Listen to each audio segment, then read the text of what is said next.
So I work in social media, and that's where I live. There's Facebook, Instagram, Twitter, Pinterest. I have to come up with so much content so quickly. YouTube, Snapchat, and then LinkedIn, for some reason, like today. My boss, Phil, at the very end of the day, comes up to me and is like, "Hey, isn't today National Margarita Day? Why don't you do something with that?" There's like a new hashtag holiday for every single week, and I can't even keep up, but thank you for the amazing idea, Phil.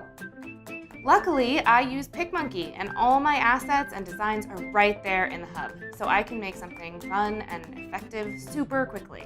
I'm a hustler, a trendsetter, and I'm a designer too. In my world, every day is National Margarita Day. Am I right? Right? Phil?